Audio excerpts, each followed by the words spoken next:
షాద్ నగర్ వైపు ఉన్న మన స్వర్గసీమ వెంచర్లో ప్లాట్లు కొన్న వాళ్ళంతా సంతోషంగా ఉన్నారు. ఒక్కసారి విజిట్ చేయండి. నమస్తే, welcome to I dream social spotlight with కవిత.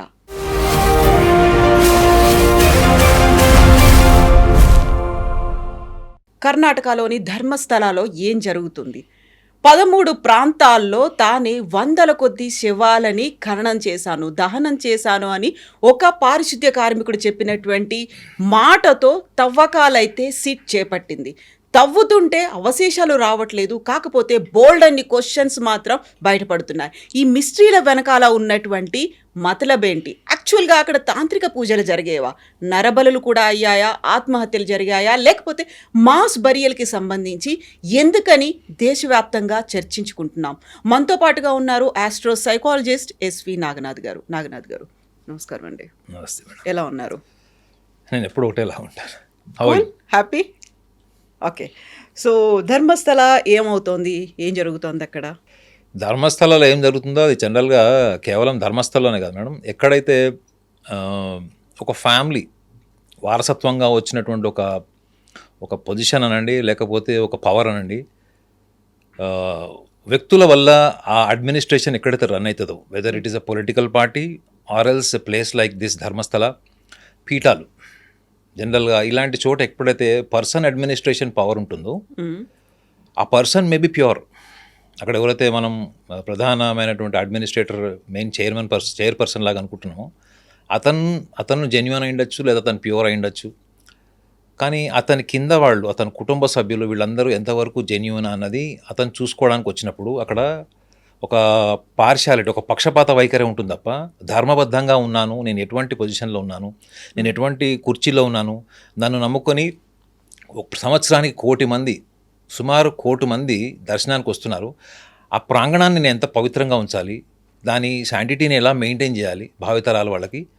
ఒక అడ్మినిస్ట్రేటర్గా తన నెక్స్ట్ అడ్మినిస్ట్రేటర్, ఎందుకంటే 1968లో అనుకుంటా అతను వాళ్ళ తండ్రి నుంచి వారసత్వం తీసుకున్నాడు. ఆయన తనకి 19 ఏళ్ళు ఉన్నప్పుడే. హెగ్డే. సో అది రేపొద్దున వాళ్ళ డిసెండెంట్స్కి కానీ, వాళ్ళ ఫాలోవర్స్కి కానీ, వాళ్ళ ఫ్యామిలీ మెంబర్స్కి కూడా రేపొద్దున మళ్ళీ ఇదే పొజిషన్లో వాళ్ళు వచ్చినప్పుడు వాళ్ళు ఎటువంటి జాగ్రత్తలు తీసుకోవాలి. కొన్ని కాన్స్పిరసీస్ అనేది చాలా మటుకు కూడా, ఎటువంటి నిరాధారమైనటువంటి కూడా చాలా మటుకు కూడా కాన్స్పిరసీస్ వస్తాయి. అవన్నీ కూడా కాలానుగుణంగా మళ్ళీ క్లియర్ అయిపోయే ఛాన్సెస్ ఉంటాయి. ఏమి జరిగినా జరగకపోయినా చెడ్డ పేరు, నింద అన్నది కొన్ని ప్లేసెస్లో వస్తుంది. అందులో ముఖ్యంగా తెలుసు కదా మీకు, ముఖ్యంగా మనం ధర్మస్థలం గురించి మాట్లాడుతున్నాం కాబట్టి, ధర్మస్థలంలో అక్కడ ఉన్నటువంటి administration failure is one of the main aspects ఇందులో. అది మనము వాళ్ళు అంటే ప్రచారంలోకి వచ్చినటువంటి 100 నుంచి 500 శవాలు ఏదైతే చెప్తున్నారో అది ప్రచారంలోకి వచ్చినటువంటిది ఆధారరహితమైనది ఇప్పటి వరకు అది ప్రూవన్ ఫ్యాక్ట్ కాదు కాబట్టి. But administration failure or else అడ్మినిస్ట్రేషన్లో ఎక్కడొక పార్షాలిటీ, పక్షపాత వైఖరి, misuse of the power or else entertaining their own enticement towards the pleasure, the objective pleasures కూడా కావచ్చు. అక్కడ ఉన్నటువంటి కీలకమైన వ్యక్తి చేయాల్సిన అవసరమే లేదు మేడం. అతని తమ్ముళ్ళు కావచ్చు, బంధువులు కావచ్చు, చుట్టాలు ఎవరైనా కావచ్చు, ఆ సంస్థకు సంబంధించినటువంటి అడ్మినిస్ట్రేషన్లో ఉన్న ఫ్యామిలీ మెంబర్స్ ఎవరైనా కావచ్చు, ఎంతో అంత అటువంటి పక్షపాత వైఖరి ఉందని కూడా లోకల్ టాక్ ఉంది మేడం నాకు. ఎందుకంటే అక్కడ కర్ణాటకలో నాకు I have a branch office, I'm a regular visitor to the Bengaluru. So చాలామంది ఇటువంటి వాళ్ళు, ఈ బ్యాక్గ్రౌండ్ ఉన్న వాళ్ళు, అంటే ఈ పీఠాలకు సంబంధించిన వాళ్ళు, అక్కడ పనిచేసే వాళ్ళు కూడా అక్కడ మా దగ్గరికి కన్సల్టేషన్కి వస్తారు. సో నేను కూడా వాళ్ళని 1-2 సార్లు అడిగి చూస్తే ఒక కాన్స్పిరసీ ఎప్పటి నుంచో ఉంది, ఇటువంటి వాదన అయితే ఉంది. అక్కడ ప్రధానమైనటువంటి వ్యక్తి, కీలకమైన పదవిలో ఉన్నటువంటి వ్యక్తి అటువంటి లక్షణాలు ఉన్నాయి అన్నది అక్కడ వాళ్ళ వాదన కాదు. కానీ కుటుంబ సభ్యుల్లో ఎవరో ఒకళ్ళు అటువంటి వ్యక్తులు ఉన్నారు. సో వాళ్ళు అటువంటి కార్యాచరణ చేసినప్పుడు వాళ్ళు దాన్ని కప్పిపుచ్చుకోవడానికి ఎవరి మద్దతు తీసుకుంటారు? మళ్ళీ ఆ ప్రధానమైనటువంటి ఆ కుర్చీలో ఉన్నటువంటి మెయిన్ చైర్పర్సన్ ఎవరైతే ఉంటారో వాళ్ళు అవన్నీ కూడా ఏం చేస్తారు మేడం, ఎంతవరకు అది బయటికి రాకుండా ఉండడానికి చూస్తారు. ఎందుకంటే it's not the question of one incident, it is all about the reputation of the administration. So కాబట్టి అటువంటి కాన్స్పిరసీస్ ఉన్నాయి అన్నది local conversation. It is not my opinion. అక్కడ లోకలైట్స్ కొంతమంది ఎవరైతే ఉన్నారో వాళ్ళు కన్నా అక్కడ ఉన్నట్టు 7 ఏళ్ల తరబడిగా ఉన్నవాళ్ళు, వృద్ధులు కూడా వాళ్ళు విన్నవాళ్ళు, అంటే ఇప్పుడు వాళ్ళ వయసు 70 సంవత్సరాలు ఎవరైతే ఇటువంటి విషయాలు చెప్పిన వాళ్ళు. కానీ అక్కడెక్కడ కూడా అక్కడ ఉన్నటువంటి సిబ్బంది, అక్కడ మహిళా సిబ్బంది కావచ్చు, లేదా భక్తులుగా వెళ్ళినటువంటి వాళ్ళు ఎవరు కూడా అఫీషియల్గా అక్కడ క్లెయిమ్ చేసి లేకపోతే బయట ఎక్కడో ఒకటి తెలిసిపోతుంది కదా, ఏదో ఒక రకంగా బయటకు వస్తుంది అది. అలాంటివి అక్కడ అఫీషియల్గా లేవు. ఇది మౌత్ పబ్లిసిటీ వల్ల వచ్చినవి. అంటే పలానా చోటు ఇలా జరిగి ఉండొచ్చు అన్నది మౌత్ పబ్లిసిటీ వల్ల వచ్చింది అదంతా. సో అక్కడ ఏమీ జరగలేదు అన్నది మాత్రం ఫ్యాక్ట్ కింద మనం చెప్పలేం. ఏదైనా జరిగి ఉండొచ్చు, బట్ జరిగిన దాంట్లో ఎంతవరకు వాస్తవం ఉన్నది సాక్ష్యాధారాలతో మనం ప్రూవ్ చేయాలి. కానీ ఇంకొక ఇది వన్ ఆస్పెక్ట్ మేడం. ఇది సెకండ్ ఆస్పెక్ట్ నేను ఈ కేసుని ఆద్యంతం దీన్ని చూస్తున్నప్పుడు ఒక వ్యక్తి అక్కడ శానిటైజేషన్ వర్క్ చేసినటువంటి ఒక వ్యక్తి వచ్చి ఒక కంప్లైంట్ లాంచ్ చేశాడు, ఒక ఇష్యూ రైజ్ చేశాడు. అందులో ఒక్క లాజిక్ని మీడియా ఎందుకు మిస్ అయింది అన్నది మీరు కూడా ఒక జర్నలిస్ట్గా చెప్పాలి. ఇప్పుడు మేడం, ఒక వ్యక్తి ఇన్ని సవాలు పూడ్చాడు, అబ్నార్మల్ కండిషన్లో ఉన్నటువంటి మహిళలను చూశాడు, వాళ్ళ మీద బట్టలు లేవు, కొంతమందికి అవయవాలు లేవు, కొంతమందిని కోసేశారు, కొంతమందికి ఆల్మోస్ట్ యాసిడ్ కూడా వాళ్ళ ఫేస్ మీద ఉంది, కొంతమందికి ఆర్గన్స్లో కూడా వాళ్ళు ఇట్లా మడ్ కూడా వాళ్ళు ఫిల్ చేసినవి. ఇటువన్నీ కూడా చెప్పడానికి వర్ణనాతీతమైనటువంటి చాలా భయంకరమైనటువంటి విషయాల్ని నేను చూశాను కళ్ళతోని. అట్లాంటి శవాలని క్రిమేషన్ చేశాను, బరియల్ కూడా చేశానని చెప్పాడు. సో ఒక వ్యక్తి అజ్ఞాతంలోకి వెళ్ళిపోయి కొన్ని సంవత్సరాల తర్వాత వచ్చాడు. ఆ వ్యక్తి ఆ సంస్థలో పనిచేసేటప్పుడు అతని యొక్క మానసిక స్థితి ఏంటి, సంస్థలో నుంచి అంటే వాళ్ళు భయపెట్టడం వల్ల సంస్థలో నుంచి బయటికి వెళ్ళిపోయాడు.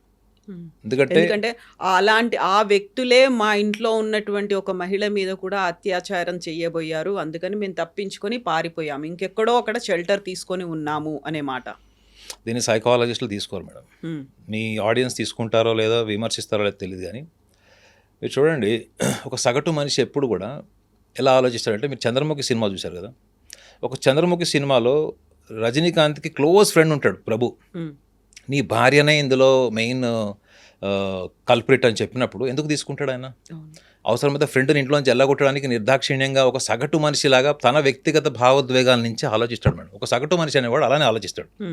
తనకున్న నమ్మకము, తనకు ఉన్నటువంటి అభిప్రాయాలు లేదా తనకు ఉన్నటువంటి కొన్ని ప్రెజుడిసెస్ నుంచి విషయాన్ని అనాలిసిస్ చేస్తాడు. అంటే ఆ విషయాన్ని అనాలిసిస్ చేసేటప్పుడు ఆల్రెడీ ఒక ప్రీ ఒపీనియన్ ఉంటుంది. ఇప్పుడు ఆ వ్యక్తి అక్కడ ఎవరైతే అలిగేషన్ రైజ్ చేశాడో అతను ఒక డిఫెన్సివ్ మెకానిజం అంటారు ఆ సైకాలజీలో. అతను నువ్వు ఎందుకు పారిపోయావు ఎన్ని సంవత్సరాలు అంటే వాళ్ళని చంపేస్తా అన్నారు, వాళ్ళ భయానికి నేను వెళ్ళిపోయాను. అంటే ఒక ఆన్సర్ అన్నది ముందుగానే ప్రిపేర్ చేసుకొని నువ్వు చెప్పడం లాంటిది మేడం. అది సైకాలజీ వేరు, సైకాలజిస్ట్ పర్సెప్షన్ వేరే ఉంటుంది, ఆర్డినరీ పర్సన్స్ పర్సెప్షన్ వేరే ఉంటుంది. ఆర్డినరీ పర్సన్ దాన్ని ఏం చేసుకుంటాడు, యాక్సెప్ట్ చేస్తాడు, కరెక్టే, ఇంతకైనా మనకు ఫ్యామిలీ ముఖ్యం కదా, మన భార్య పిల్లలు ముఖ్యం కదా, వాళ్ళు ఎవరో చంపుతా అంటే ఏం చేస్తారు మనం? ఎందుకంటే జనరల్గా అలాంటివన్నీ మనం సినిమాలో చూస్తుంటాం. విలన్ వచ్చి బెదిరించడం వల్ల ఊళ్ళు ఖాళీ చేసి వెళ్ళిపోతారు, లేకపోతే ప్రాంతం ఖాళీ చేసి వెళ్ళిపోతారు, టెండర్లు వేయరు, ఇవన్నీ కూడా సినిమాలో చూస్తాం. సో కామన్ మ్యాన్ తొందరగా ఒక కన్క్లూజన్కి వస్తాడు. కానీ ఒక సైకాలజిస్ట్ దాన్ని ఏం చూస్తాడంటే, ఫస్ట్ ఇతను స్టేట్మెంట్ ఇచ్చిన దాంట్లో చాలా సింపుల్గా, అంటే ఒక 10 ప్రశ్నలకి ఆన్సర్ చెప్పాల్సినటువంటి వ్యక్తి ఒకటే సమాధానంలో మొత్తం కట్ చేసి ఎడిటింగ్ చేసేసాడు దాన్ని అన్న తీసుకుంటాడు ఫస్ట్ సైకాలజిస్ట్. నువ్వు పారిపోయావు, అంతకుముందు నువ్వు ఎన్ని సవాలు పూడ్చిపెట్టావంటే అతను ఎంత లెక్క చెప్పాడు మీడియాకి? 106 కదా, 106 చెప్పాడు. మేడం ఒక్కసారి ఇమాజిన్ చేయండి, మన ఇద్దరం ఇక్కడ మాట్లాడుతున్నాం, ఇద్దరు కెమెరామెన్ ఉన్నారు, ఇక్కడ ఒక డెడ్ బాడీ పెట్టాడు madam. Can be able to comfortably do this show? So true. మన ఇద్దరము అంత కంఫర్టబుల్గా మనం చూడగలమా? ఇలా కూర్చొని మాట్లాడలేం. అట్లాంటిది మీకు ఒక యాక్సిడెంట్ అయింది, ఒక లారీ యాక్సిడెంట్, ఒక 2 వీలర్ మీద వెళ్ళేవాడు లారీ యాక్సిడెంట్ అయ్యి అబ్నార్మల్ కండిషన్స్లో ఉన్న వ్యక్తి మన కళ్ళ ముందర ఉంటే మనం ఇంత కంఫర్టబుల్గా మాట్లాడగలమా?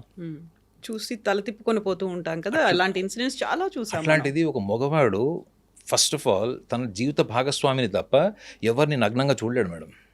చూడాలన్న ఊహ ఉన్నా కానీ అది ఆచరణ, అది it's not a fact, it is not a practically possible.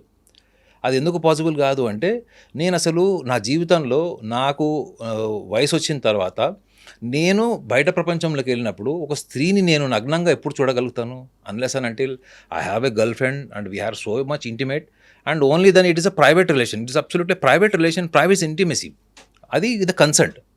అలాంటిది మీరు ఒక మహిళని నగ్నంగా కాదు అబ్నార్మల్గా చూశారు, రక్తపాతమైనటువంటి శరీరంతో అవయవాలు పగిలిపోయి దారుణమైనటువంటి కండిషన్లో ఉన్నటువంటి మహిళని మీరు నగ్నంగా చూశారు చాలామందిని. ఇది అతను క్లెయిమ్ చేసిన విషయం ఇది. అలాంటప్పుడు అతను నార్మల్ హ్యూమన్ బీయింగ్ లాగా ఉంటాడా చెప్పండి madam? Will he be consistent for the long duration with the same mindset? నేను నా డ్యూటీ చేస్తున్నాను, నేను నా దగ్గర శవం వచ్చింది, నేను పూడుస్తున్నాను అన్న మైండ్ సెట్తోని ఒక కన్సిస్టెంట్గా అన్ని సంవత్సరాలు ఉండగలుగుతాడా? రెండో విషయం ఏంటంటే అతను అంత భయంకరమైనటువంటి శవాలు చూస్తున్నప్పుడు కేవలం వాళ్ళు నన్ను చంపుతారేమో అన్న ఒక భయంతో ఈ క్రిమేషన్ అంతా చేసి ఉంటాడా? అతని పాత్ర వాళ్ళ డబ్బులు తీసుకోలేదా? డబ్బులు తీసుకొని చేసి ఉండొచ్చు కదా ఆ టైంలో. సో అతన్ని ఫస్ట్ ఇన్వెస్టిగేషన్ చేస్తారు మేడం సైకాలజిస్టులు. ఫస్ట్ వెళ్ళి గొయ్యిదెవరు మేడం. అందుకే దే టుక్ సమ్ అదే మేడం ఇక్కడ మేడం ఇప్పుడు నేను ఆ కేసులో ఉన్నాను అనుకోండి మేడం. నేను ఆ కేసులో ఉంటే ఫస్ట్ అతనితో నేను మాట్లాడతాను madam. Very confidentially I will spend not less than 2 to 4 hours. ఎక్కడి నుంచి ఇన్వెస్టిగేషన్ స్టార్ట్ అవుతుందంటే ఇతని బాల్యం ఎట్లా గడిచింది, అదే బాల్యం ఎలా గడిచింది, బాల్యంలో తల్లిదండ్రుల ప్రేమ ఎంత దక్కింది, తల్లి ఎంత హింసాత్మకంగా ఉందా, ప్రేమభావంతో ఉందా, తండ్రి ఎలా ఉన్నాడు, తల్లిదండ్రుల మధ్య ఉన్నటువంటి రిలేషన్ ఎలా ఉండేవి, ఇతను సభ్య సమాజంలోకి వెళ్ళినప్పుడు ఎటువంటి బ్యాడ్ ఎక్స్పీరియన్సెస్ అయినాయి, ఇవన్నీ కూడా అతనికి ఒక వ్యక్తిత్వాన్ని ఎస్టాబ్లిష్ చేస్తాయి మేడం, ఒక పర్సనాలిటీని ఎస్టాబ్లిష్ చేస్తాయి. సో ఇందులో కనుక అతనికి క్యాటిక్ అండ్ బ్యాడ్ ఎక్స్పీరియన్సెస్, మీరు ఎప్పుడైనా అన్కాన్షియస్ మైండ్ అన్న పదం వినే ఉంటుంటారు. Their state of unconscious mind. మన జీవితంలో మనిషి అనేవాడి జీవితంలో, ఇది సైన్స్ చెప్పిన విషయం మేడం, ఇది మనిషి అనేవాడి జీవితంలో most of the bad experiences, worst experiences and the painful experiences will adhere in unconscious mind, unconscious state of mind. అంటే ఏంటి, మనకి జీవితంలో చేదు భయంకరమైనవి మనకి అంతర్చేతనంలో అవి నిగూఢంగా ఉంటాయి. అది మనం కాన్షియస్ వరల్డ్లో ఎప్పుడైతే మనం కాన్షియస్లీ మనం పర్ఫామ్ చేస్తుంటామో మనకి తెలియకుండానే మన అన్కాన్షియస్ మైండ్ మన కాన్షియస్ మైండ్ని డామినేట్ చేస్తుంది మేడం.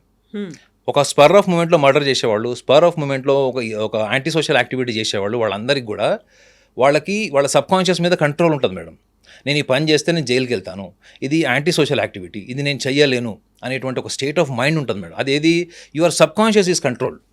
ఇప్పుడు మీరు కెమెరా ముందు ఉన్నారు మేడం, మీకు తల గోక్కోవాలనిపిస్తే కూడా మీరు ఆలోచిస్తారు, ఎందుకంటే you will become conscious because your subconscious controls.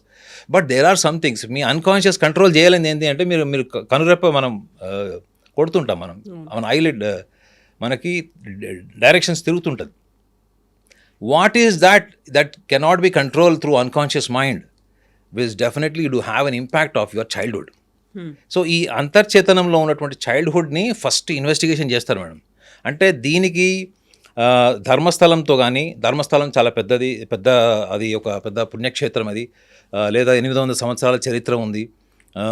దీని బ్యాక్గ్రౌండ్ వల్ల ఈ ఇన్వెస్టిగేషన్ సైకాలజిస్ట్లో ఇతన్ని ఇన్వెస్టిగేషన్ చేయరు madam. They will not see the background of the Dharmasthala, whether it is a Dharmasthala or some church or some any mosque or any ordinary thing.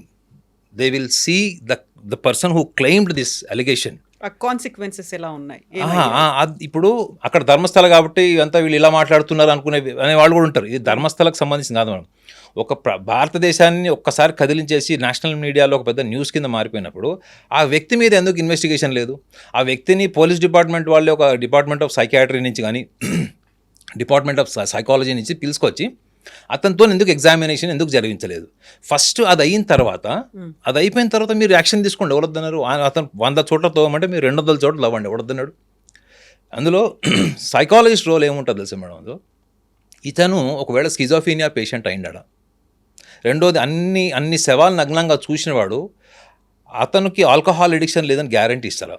అతని సమకాలీకుడు ఎవరో అతను ఆడవాడు ఒక పెద్ద తాగుబోతాడు అన్నాడు అని ఒక మీడియాలో కూడా చూశాను. అంటే అతను ఎంప్లాయ్ ఎవరైతే ఉన్నాడో అతను ఒపీనియన్ తీసుకున్నప్పుడు మీడియా వాళ్ళు అతను ఏమని చెప్పాడు, ఆడవాడు తాగుబోతాడు, ఎప్పుడు తాగే ఉంటాడని చాలా రెక్లెస్గా ఆన్సర్ చెప్పారట.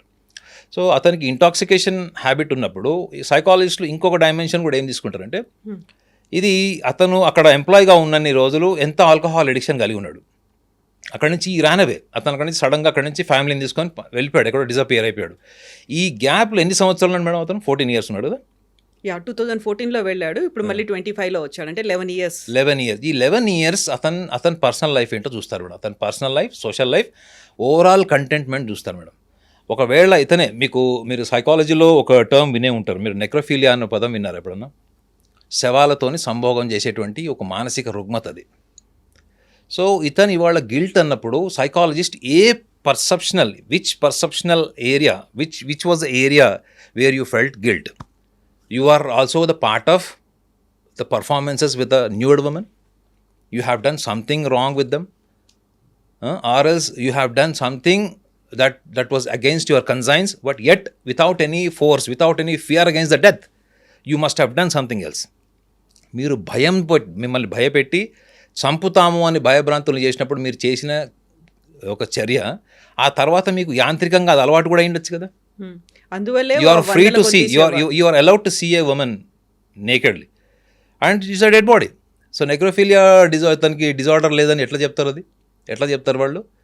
ఇంత గ్యాప్ మేడం. ఈ 11 సంవత్సరాల తర్వాత అతను బయటకు వచ్చినప్పుడు ఫస్ట్ అతన్ని ఎగ్జామిన్ చేయాలి అసలు ఫస్ట్. అందుకే అంత గ్యాప్ తీసుకున్నారేమో కదా. ఒకసారి వచ్చి పోలీస్ స్టేషన్కి వచ్చి కంప్లైంట్ చేశారు, అప్పటికి వాళ్ళు తీసుకోలేదని. ఆ తర్వాత తన 2 అడ్వకేట్లతో కలిసి వచ్చాడు, తను ఒక బ్యాగ్లో వచ్చాడు, తనతో కొన్ని ఎముకల్ని తీసుకొచ్చి అప్పుడు ఇచ్చారు. ఆ తర్వాత స్టార్ట్ అయింది. అప్పుడు అంతా నేషనల్ మీడియాలో పెద్ద అవుట్రేజ్ వచ్చిన తర్వాత సిట్ ఫామ్ చేసిన తర్వాత మళ్ళీ పోలీసులు ఎదురు చూశారు. ఈ మధ్య కాలంలో అవన్నీ జరిగి ఉండవా? అంటే అది అట్లా తీసుకోలేము మేడం. ఇప్పుడు ఫర్ ఎగ్జాంపుల్ మీరే అంటున్నారు కదా, ఇంత గ్యాప్లో ఏదైనా జరిగి ఉండొచ్చు అని మీరు అంటున్నారు. సడన్గా వై ఇట్స్ నౌ? అతని ఏజ్ ఎంత? 50 years అంట. 50 years కదా. సో ఇప్పుడు ఈ గ్యాప్లో ఏదైతే ఉందో, ఇప్పుడు ఇంత సడన్గా మీడియాకి వచ్చాడు, సో ఇంతకుముందర ఎప్పుడు లేదు. సో దీన్ని కొంచెం మీరు పొలిటికల్ కానీ ఈ మఠాలకి ఉన్నటువంటి ఆధిపత్యం, మీకు షైవైట్స్ చూసుకోండి, అక్కడ వక్ర షైవైట్స్ అని ఉంటారు అక్కడ, మీకు నాట్ షైవైట్స్, వైష్ణవైట్స్ క్లియర్, అక్కడ లింగాయత్స్ ఉంటారు, లింగాయత్స్ అండ్ వక్ర లింగాయత్స్ అని ఉంటారు. వాళ్ళది కూడా అక్కడ ఆధిపత్యం ఉంది. అంటే మఠాల ఆధిపత్యం కోసం కూడా రాజకీయాలు జరిగినటువంటి చరిత్ర మీరు వెళ్ళి ఇన్వెస్టిగేషన్ చేస్తే మీకు తెలుస్తుంది మీడియా పర్సన్గా.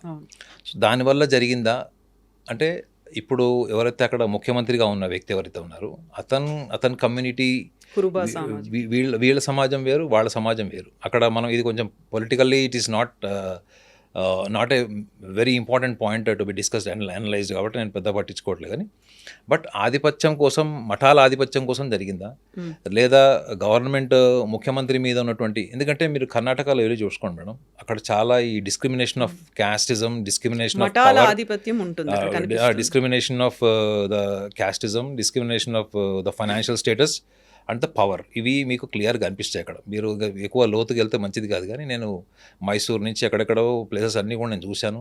అక్కడ విలేజ్ ఎన్విరాన్మెంట్లో అక్కడ ఎలా ఉంటారు, వాళ్ళకి ఆ డిస్క్రిమినేషన్ ఆఫ్ ముఖ్యంగా టెంపుల్స్ ఏరియాలో కానీ, మీరు అర్బన్ బెంగళూరుకి వచ్చినప్పుడు చూస్తే అక్కడ ఉన్న అట్మాస్ఫియర్ ఎలా ఉంది. సో అంతర్లీనంగా వాళ్ళ పెంపకంలో వాళ్ళు ఏం చూస్తారు అన్నది కూడా మీకు తెలుస్తుంది మేడం. అది there is a definitely very strong perception in everybody else about this the caste discrimination or the superiorities. వాళ్ళు ఒక గ్రూపిజం మెయింటైన్ చేయడం అట్లాంటిది మనం చెప్పచ్చు అది. సో ఇటువంటి డిస్క్రిమినేషన్లో కూడా ఇలాంటి ఇన్సిడెంట్లో ఇతన్ని ఒక పాములాగా వాడుండొచ్చు. ఇతను definitely he is not alone madam. ఇతను చెప్పిన ఫస్ట్ ఆన్సరే గుర్తుపెట్టుకోండి. మీరు ఏ సైకాలజిస్ట్ అయినా కన్సల్ట్ చేసి చూడండి, ఒక ప్రొఫెషనల్ సైకాలజిస్ట్ని. నన్ను చంపుతారు అన్నారు, నేను చేశాను, నన్ను బెదిరించారు, నా ఫ్యామిలీ మెంబర్స్ని కూడా మాలస్టేట్ చేయడానికి ట్రై చేశారు, రేప్ చేయడానికి ట్రై చేశారు అనేది it is too much of defensive mechanism. అంటే నువ్వు సమర్థించుకోవడానికి ఒక 11 సంవత్సరాల తర్వాత నువ్వు సభ్య సమాజాన్ని కన్విన్స్ చేయడం కోసం నువ్వు ఎస్టాబ్లిష్ చేసుకున్న ఆన్సర్ అది. ఒకవేళ గిల్ట్ అంటారు మేడం, గిల్ట్ అన్న పదాన్ని మీడియా ఎంత ఈజీగా తీసుకుని చూడండి. గిల్ట్ ఎలా వస్తుంది మేడం మనిషికి? ఏ కారణమైన ఏ రకమైన గిల్ట్ అది? నువ్వు శవాలను పూడ్చిపెట్టడం వల్ల మాత్రమే గిల్ట్ అయితే 11 సంవత్సరాలు ఎందుకు లేదు గిల్ట్? అది ఇప్పుడు ఎందుకు వచ్చింది? ఆ 11 ఏళ్ల కాలంలో జరిగినటువంటి అంతర్మథనం అనేది ఉంటుంది చూడండి. నా చేతులతో నేను వందలాది శవాలకి అలా ఖననం చేశాను, కొన్నిసార్లు పెట్రోల్ డీజిల్ పెట్టి తగలబెట్టేశాను, లేకపోతే అలా వదిలేశాను. ఆ ఆత్మలన్నీ నాకు ప్రాపర్గా అంత్యక్రియలు జరగలేదు అని దే ఆర్ హాంటింగ్ మీ. అందుకనే నేను ఇప్పుడు బయటకు వచ్చాను, ఆ గిల్ట్ ఫీలింగ్తో వచ్చాను. అది కామన్ మ్యాన్ వింటాడు మేడం, నేను ఏం చెప్తాను మీరు, అది కామన్ మ్యాన్ వింటాడు. ఏమని కరెక్టేరా, చాలా అంతరాత్మ పరిశీలన జరిగింది, వెరీ ఆత్మ పరిశీలన చేసుకున్నాడు, ఇంట్రోస్పెక్టివ్ అనేది చెప్తారు. కానీ సైకాలజిస్ట్ అది తీసుకోండి మేడం. సైకాలజిస్ట్ ఏమంటాడంటే, సరే నువ్వు ఇన్ని సంవత్సరాలు రకరకాల శవాలు చూసావు, నేను ఇందాక కూడా అదే చెప్పాడు. అతని జీవితంలో ఒక భార్యని మాత్రమే లీగల్గా నగ్నంగా చూసేటువంటి ఒక ఆర్డినరీ పర్సన్ మేడం. పోనీ ఒక 10 మంది గర్ల్ ఫ్రెండ్స్ ఉండే సమాజంలో లేడు, 10 మందితో తిరిగేటువంటి సమాజంలో కూడా అతని ఫైనాన్షియల్ పొజిషన్ కూడా లేదు. అలాంటి వ్యక్తి అంతమందిని అబ్నార్మల్గా చూసినప్పుడు అతను నార్మల్గా ఉండడు మేడం. ఈ can not be normal. Me cameramens కూడా ఇప్పుడు మనం అక్కడ దాకా ఎందుకు మేడం, ఒక రోడ్డు మీద ఎవరన్నా న్యూడ్గా నడుచుకుంటూ వెళ్తుంటే మనం ఎంత షాక్ అయి చూస్తాం అసలు. ఆ మగవాళ్ళైనా కావచ్చు, ఆడవాళ్ళైనా కావచ్చు. అతను అన్ని వందల శవాలు అని చెప్తున్నప్పుడు వందల శవాలు ఎన్ని రకాల రూపాలు చూసింటాడు వాళ్ళవి, ఎంత అబ్నార్మల్ కండిషన్ చూసింటాడు అందులో వాళ్ళు. 12 ఇయర్స్ ఒక మైనర్ కూడా ఉంది అని. అప్పుడు మీకు స్కిజోఫీనియా సిమ్టమ్స్ కూడా క్వశ్చన్స్ అడుగుతారు ఏమని. చాలామందికి మీ సినిమాలో చూపిస్తాడు చూడండి, వాడు ఏదో ఒక క్రైమ్ చేసి ఉంటాడు, ఏదో మర్డర్లో ఉంటాడు, ఒక గ్రూప్ అందరు కలిసి మర్డర్ చేసినప్పుడు వాడికి సడన్గా వాడు చంపేసిన పర్సన్ యొక్క ఆత్మ నీడ అద్దం రూపంలో డ్రామాటిక్గా మనకు సినిమాలో చూపిస్తారు. ఇప్పుడు అతను ద స్టేట్ ఆఫ్ మైండ్ కాదని మీరు ఎట్లా చెప్తారు? మేబీ ఈ seeing something that which is not scientifically accepted or proven. అంటే మీకు విజువల్ హాలోసినేషన్స్ కూడా ఉండొచ్చు కదా.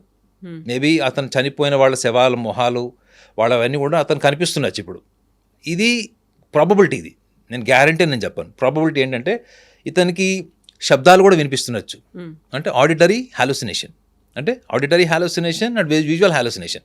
So visual hallucination, auditory hallucination కూడా క్వశ్చన్ చేస్తారు madam. It is a very deeply you have to do research on these persons mind makeup. ఇప్పుడు 13 ప్రాంతాలు చెప్పాడు. 13 ప్రాంతాల్లో 6వ ప్రాంతంలో మొండెం దొరికింది, తల లేకుండా, స్కల్ లేకుండా స్కెలిటన్ దొరికింది అనుకున్నప్పుడు 11వ ప్రాంతంలో కేవలం తల మాత్రమే దొరికింది, అక్కడ స్కెలిటన్ లేదు, కానీ వేరే అవశేషాలు ఉన్నాయి. సో గతంలో వినిపించినటువంటి మాటలు అక్కడ ఏదైనా తాంత్రిక పూజలు జరిగి ఉంటాయేమో, నరబలి లాంటిది జరిగి ఉంటుందేమో అనేది. మళ్ళీ నిన్న దొరికిన 11వ ప్రాంతంలో దొరికింది కూడా ఒక పుర్రె దొరికింది, కొన్ని ఎముకలు దొరికాయి. అవన్నీ ఒకే పర్సన్వా అది ఐడెంటిఫై చేయలేదు. వీటన్నిటికి సంబంధించి ఒక కంక్లూజన్ అయితే ఇప్పటికి రాలేదు. సిట్ అయితే ఏం చెప్పలేదు. వినిపిస్తున్నవేంటి, అక్కడ గతంలో ఆత్మహత్యలు చేసుకునేవాళ్ళు డైరెక్ట్గా మోక్షం లభిస్తుంది అనేది, లేకుంటే తాంత్రిక పూజలు అయ్యేవి, నరబలులు కూడా జరిగేవి అనేది. సో వాటిని కోరిలేట్ చేసినట్టుగా దొరికినటువంటి శాంపిల్స్ ఏమన్నా చెప్తున్నాయా, లేకుంటే మీరు చెప్పినట్టుగా వాళ్ళకి ఆ పర్సన్కి ఎవరైతే మాజీ పారిశుద్ధ్య కార్యక్రమం ఆయన మీద టెస్ట్ చేయాలి, సైకలాజికల్గా ఆయన్ని టెస్ట్ చేయాల్సినటువంటి అవసరం ఉంది అనుకుంటే బోల్డ్ అని డిఫరెంట్ పాయింట్స్ కనిపిస్తున్నాయి కదా. వీటన్నిటిని ఇంటర్లింక్ చేసి ఆ డాట్స్ అన్నిటిని కనెక్ట్ చేయడానికి ఎంత టైం పడుతుంది? కాదు మేడం, ఇప్పుడు మీరు ఒకటి ఇందులో ఆలోచించాల్సింది ఏంటంటే, మీరు క్షుద్ర పూజలు ఇట్లా తాంత్రిక పూజలు అని అన్నారు. సో మీకు తెలుసో లేదో చాలా మటుకు కూడా నదీ ప్రాంతాల్లోనే ఎక్కువ క్షుద్ర పూజలు చేస్తారు. తెలుసా మీకు చాలా మటుకు మీకు క్షుద్ర పూజలు తాంత్రిక పూజలు అన్నీ కూడా సముద్ర తీరాన నదీ తీరాన చేస్తారు. Point number 1. పాయింట్ నెంబర్ 2 ఏంటంటే, చాలామందికి అక్కడ ఏరియాలో వచ్చి ఆత్మహత్య చేసుకుంటే మోక్షం వస్తుంది అనుకునే వాళ్ళు మూర్ఖులు కూడా ఉన్నారు. సో ఇంకొకటి ఏంటంటే మేడం, మన దగ్గర కర్ణాటక బార్డర్, మీరు మహారాష్ట్ర బార్డర్లో కూర్చోండి, ఈ తాంత్రిక విద్యలు పూజలు ఇటువంటి వ్యక్తులు ప్రాక్టీషనర్స్ ఆ డీప్ ఫారెస్ట్లో మీకు కనిపిస్తుంది. నేను ప్లేస్ చెప్పదలుచుకోలేదు, కానీ it is a very famous holy place. మేము వెళ్ళినప్పుడు, మేము నైట్ రిటర్న్ వస్తున్నప్పుడు అక్కడ న్యూడ్గా ఒక గ్రూప్ ఆఫ్ ఉమెన్ వెళ్తున్నారు మేడం. న్యూడ్గా రోడ్ మీద నడుచుకుంటూ వెళ్తున్నారు వాళ్ళు. నాతో పాటు ఎవరైతే కార్ డ్రైవింగ్ చేస్తున్నాడో అతను ఎంబీబీఎస్ డాక్టర్, అతను నా పక్కన కూర్చున్న అతను కూడా ఎంబీబీఎస్ డాక్టర్. వాళ్ళు అది చూసినప్పుడు పక్కన కూర్చున్న అతనికి ఏం కాలేదు, మొత్తం స్వెట్ వచ్చేసింది డ్రైవింగ్ చేసి అతనికి. ఎందుకంటే మేడం, ఒక నార్మల్గా మనం రోడ్డు మీద వెళ్ళేటప్పుడు న్యూడ్గా ఒక గ్రూప్ ఆఫ్ పీపుల్ అంతా జుట్టు ఇరబోసుకొని పసుపు దీంతో వాళ్ళందరూ నడుచుకుంటూ వెళ్తున్నారు. చేతిలో ఒక చిన్న కాగడ లాంటిది ఏదో ఒక ఫైర్ అనేది అది తీసుకొని వెళ్తున్నారు వాళ్ళు. అంటే ఆ ప్రాంతంకి నిజంగా మీరు అట్లాంటిది ఊహించలేరు, అంత హోలీ ప్లేస్ అది. నేను పేరు చెప్పడం నాకు ఇష్టం లేదు, కానీ అలాంటి చోట వాళ్ళు ఎటు వెళ్తున్నారు, they are travelling towards the forest. మనం ఏ అర్ధరాత్రి పూట మనం చెట్లలోకి వాటికి వెళ్తాం, అటు సైడ్ వెళ్తున్నారు. వాళ్ళకి రెగ్యులర్ ప్లేస్ అయి ఉండొచ్చు, maybe they have a recognized place, they are very environmentally they are secured. అక్కడ యానిమల్స్ రిస్క్ లేనట్టుంది. సో ఇటువంటి వాళ్ళల్లో ఇప్పుడు వాళ్ళు అక్కడికి వెళ్ళి ఏం చేశారో మనకి ఏం తెలుసు మేడం, అక్కడ ఎవరిని బలిచ్చారో ఎవరిని ఏం చేశారో కూడా మనకు తెలియదు. సో కర్ణాటక మహారాష్ట్ర బ్యాక్గ్రౌండ్ బార్డర్స్లో మీరు చాలా మటుకు చూడండి, ఈ తాంత్రిక విద్యలు, క్షుద్ర పూజలు, ఈవెన్ హ్యూమన్ సాక్రిఫైస్, నరబలులు కూడా మీకు పాసిబిలిటీస్ ఉన్నాయన్నది ఒక స్ట్రాంగ్ పాయింట్, స్ట్రాంగ్ ఆస్పెక్ట్ అది. కానీ ఇక్కడికి వచ్చినటువంటి దొరికినటువంటి శవాలు, ముఖ్యంగా మీరు తలకాయలైనటువంటి ఒక స్కెలిటన్ ఐడెంటిఫై అయిందని చెప్పారు. సో అది హ్యూమన్ సాక్రిఫైస్కి వెరీ మచ్ రిలేటెడ్. అది హ్యూమన్ సాక్రిఫైస్లో ఏం చేస్తారు మేడం, తలకాయ తీసేస్తారు వాళ్ళు. నరబల్ అంటే అదే కదా, మీరు మెడకాయ తీసేస్తారు వాళ్ళు. చాలామంది పెద్ద పెద్ద ఇండస్ట్రీలు కట్టుకునే ఇండస్ట్రీస్లో వాళ్ళు దిష్టి పడకూడదని, అక్కడ రక్తం ఉండాలని చెప్పేసి కూడా ఎక్కడెక్కడో పిల్లల్ని తీసుకెళ్ళి కిడ్నాప్ చేసి తీసుకెళ్ళి అక్కడ చంపేసినటువంటి కూడా మీరు సినిమాల్లో కథనాలు చూసిన ఉంటారు, చాలామంది బయట కూడా దొరుకుతారు. సో నేను అక్కడ దొరికినటువంటి స్కెలిటన్స్ అన్నిటినీ ఇన్వెస్టిగేషన్ చేసి దాని మీద ఫోరెన్సిక్ చేసి ఒక 3-4 నెలలు టైం పడితే దాని మీద. సో 3-4 నెలల తర్వాత if everything proves that nothing is related to this or else related to the person who has claimed as a I can say it is a conspiracy. I don't want to say it is a scientific fact. So అది గినక అతను allegation raise చేసింది అక్కడ prove కాలేదనుకోండి madam, అప్పుడు ఎవరు ఇన్ని రోజులు ఈ what you call it is hype ఏదైతే నడిచిందో కంటెంట్ మీద, సో ఇదంతా మచ్చ దేని మీద పోయినప్పుడు అది టెంపుల్ మీదకే. టెంపుల్ అడ్మినిస్ట్రేషన్ నేను సపోర్ట్ చేయను మేడం, టెంపుల్ అడ్మినిస్ట్రేషన్ నేను సపోర్ట్ చేయను 100%. ఏ పొలిటికల్ అడ్మినిస్ట్రేషన్, ఫ్యామిలీ అడ్మినిస్ట్రేషన్ కూడా నేను సపోర్ట్ చేయను. మన రాష్ట్రంలో కూడా మీకు